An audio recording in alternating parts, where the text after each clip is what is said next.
शुक्रिया तमाम जानकारी देने के लिए।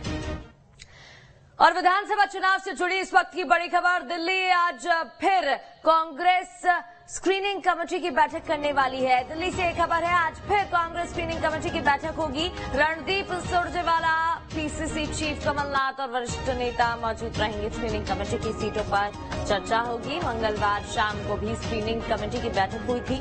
प्रत्याशियों के नामों पर मंथन हुआ। बैठक में करीब 100 सीटों पर चर्चा हुई है। कमलनाथ ने इस बात की जानकारी दी है कि करीब अभी 100 सीटों पर चर्चा की गई है।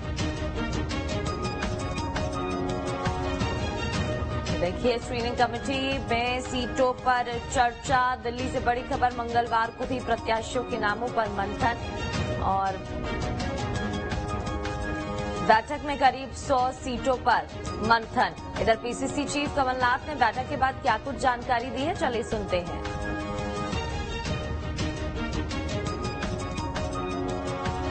100 नामों पर चर्चा हुई है, बाकी चर्चा करेंगे। कोई नाम हमने फाइनल नहीं किया सर। करीब 100 नामों पर चर्चा हुई है, बाकी चर्चा करेंगे। कोई नाम हमने फाइनल नहीं किया।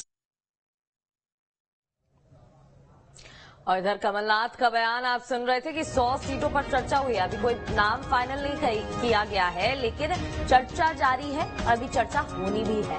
स्क्रीनिंग कमेटी में सीटों पर चर्चा हो रही है और आज भी बैठक होनी है। बड़ी खबर आपको बता रहे हैं, मंगलवार को भी प्रत्याशियों के नामों पर देर शाम चर्चा हुई थी। और चलिए इस पर ज्यादा जानकारी ले लेते हैं। हमारे साथ हमारी सहयोगी संवाददाता नीलम गुरवे लाइव जुड़ गई हैं। नीलम, देखिए, कांग्रेस लगातार ग्राउंड जीरो पर सक्रिय नजर आ रही है। हमने देखा स्क्रीनिंग कमेटी की बैठक का जो दौर है वो देखने को मिल रहा है। कल भी बैठक हुई, लेकिन कमलनाथ कहते नजर आए हैं कि अभी तक कोई निचोड़ नहीं निकला है, बस चर्चा जारी है।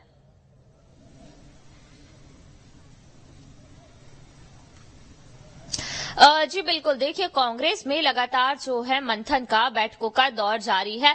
मध्य प्रदेश में भी जब मध्य प्रदेश के प्रभारी रणदीप सुरजेवाला और इसके साथ ही स्क्रीनिंग कमेटी के सदस्य और अध्यक्ष आए थे, तब भी लगातार जो है कांग्रेस के हर एक जिला अध्यक्ष पदाधिकारियों से बातचीत की गई थी और मुद्दा यही था कि किस विधानसभा से किस उम्मीदवार को उतारा जाए।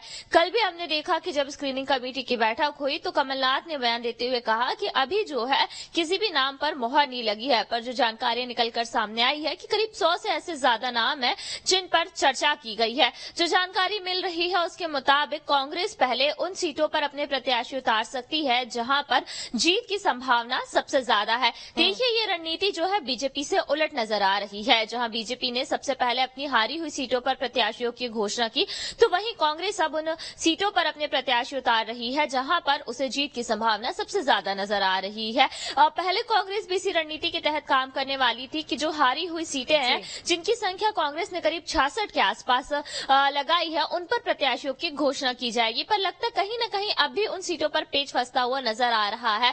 और इसके अलावा ये जानकारी भी मिल रही है कि नए चेहरों को, महिलाओं को, युवाओं को कांग्रेस इस बार जो है विधानसभा चुनाव में मौका दे सकती है। लगातार जो है कांग्रेस में भी अलग अलग सर्वे हुए हैं और लगातार ये भी हमने देखा कि जो कांग्रेस के आला कमान है या जो बड़े नेता है, जैसे दिग्विजय सिंह की अगर हम बात करें या कमलनाथ की, तो वो ये जरूर कहते हुए नजर आए हैं कि टिकट उन्हें ही दिया जाएगा जिनकी जीत की संभावना सबसे ज्यादा है। यानी कि यहाँ पर किसी की भी सिफारिश काम नहीं आएगी, चाहे वो कोई भी हो, संगठन में किसी की भी सिफारिश इस बार काम नहीं आएगी।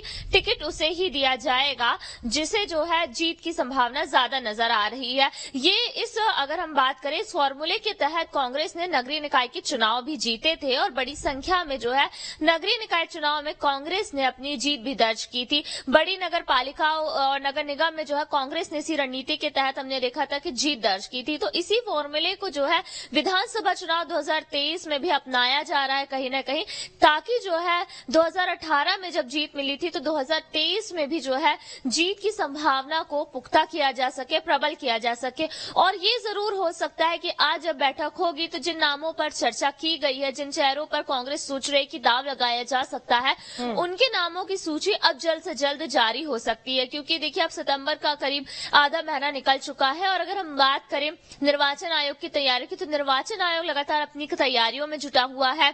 कयास लगाए जा रहे हैं कि अक्टूबर में चुनाव की घोषणा हो सकती है और आचार संहिता लग जाएगी, तो उससे पहले जो है अब कांग्रेस भी पूरी तेजी के साथ बिल्कुल कांग्रेस बिल्कुल तेजी से आगे बढ़ते हुए नजर आ रही है। बिल्कुल और नीलम देखिए, हर किसी की अपनी स्ट्रैटेजी होती है, ऐसे में कांग्रेस भी स्ट्रैटेजी के साथ आगे बढ़ रही है। बिल्कुल ऑपोजिट जो बीजेपी ने किया उससे ऑपोजिट रणनीति अपनाती नजर आ रही है। बट देखने वाली बात ये रहेगी कि ये रणनीति कितनी कारगर